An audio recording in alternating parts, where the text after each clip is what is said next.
राजा दशरथ ने कैकेयी का त्याग कर दिया। वह अपना दुख प्रकट कर पा रहे थे, किंतु रानी कौशल्या दुविधा में थी। एक तरफ उनके पति थे और एक तरफ पुत्र का दुख। जानते हैं क्या होता है इस अध्याय में?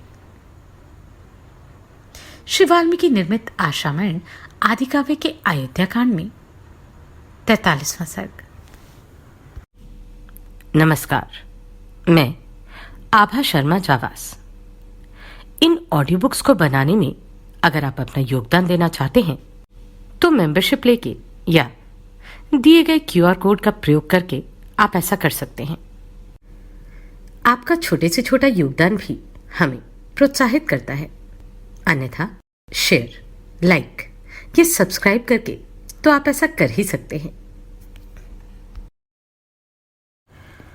शैया पर पड़े हुए राजा को पुत्र शोक से व्याकुल देखकर पुत्र के ही शोक से पीड़ित हुई कौशल्या ने उन महाराज से कहा,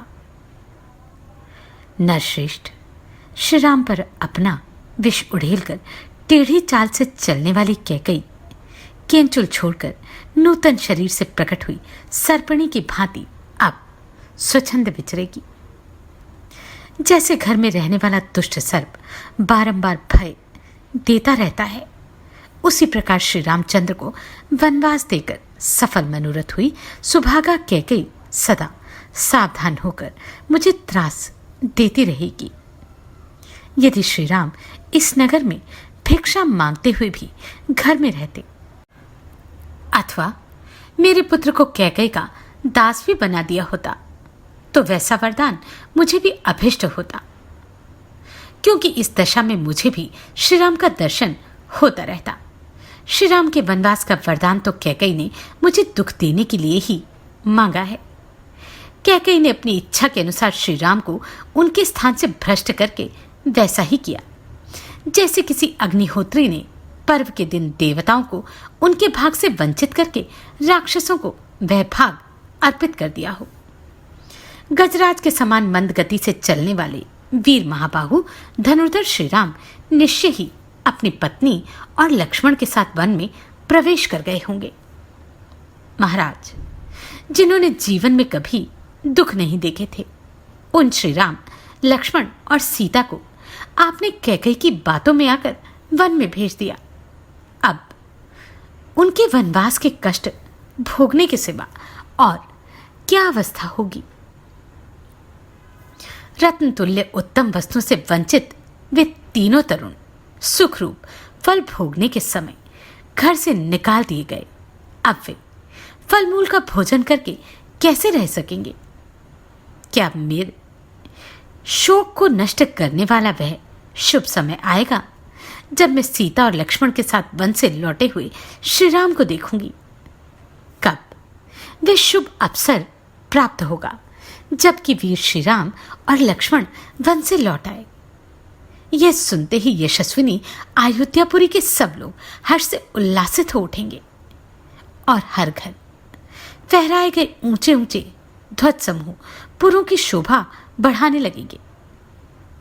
नरश्रेष्ठ श्री राम और लक्ष्मण को पुनः वन से आया हुआ देखकर यह अयोध्यापुरी पूर्णिमा के उमड़ते हुए समुद्र की भांति कब हर्षोल्लास से परिपूर्ण होगी।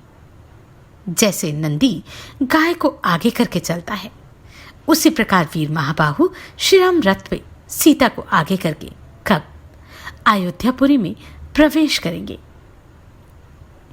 कब यहाँ के सहस्त्रों मनुष्य पुरी में प्रवेश करते और राजमार्ग पर चलते हुए मेरे दोनों शत्रुदमन पुत्रों पर लावा अर्थात खील की वर्षा करेंगे। उत्तम आयुध एवं खड्ग लिए शिखर युक्त पर्वतों के समान प्रतीत होने वाले श्री राम और लक्ष्मण सुंदर कुंडलों से अलंकृत हो कब अयोध्यापुरी में प्रवेश करते हुए मेरे नेत्रों के समक्ष प्रकट होंगे। कब ब्राह्मणों की कन्याएं हर्षपूर्वक फूल और फल अर्पण करती हुई अयोध्यापुरी की परिक्रमा करेंगी। कब ज्ञान में बढ़े चढ़े और अवस्था में देवताओं के समान तेजस्वी धर्मात्मा श्री राम उत्तम वर्षा की भांति जन समुदाय का लालन करते हुए यहां पधारेंगे। वीर, इसमें संदेह नहीं कि पूर्व जन्म में मुझ नीच आचार विचार वाली नारी ने बछड़ों के दूध पीने के लिए उद्यत होते ही उनकी माताओं के स्तन काट दिए होंगे। पुरुष सिंह, जैसे किसी सिंह ने छोटे से बछड़े वाली वत्सला गौ को बलपूर्वक बछड़े से हीन कर दिया हो, उसी प्रकार कैकेयी ने मुझे बलात् अपने बेटे से विलग कर दिया। जो उत्तम गुणों से युक्त और संपूर्ण शास्त्रों में प्रवीण है, उन अपने पुत्र श्री राम के बिना मैं, इकलौते बेटे वाली मां, जीवित नहीं रह सकती। अब प्यारे पुत्र श्री राम और महाबली लक्ष्मण को देखे बिना मुझ में जीवित रहने की शक्ति ही नहीं।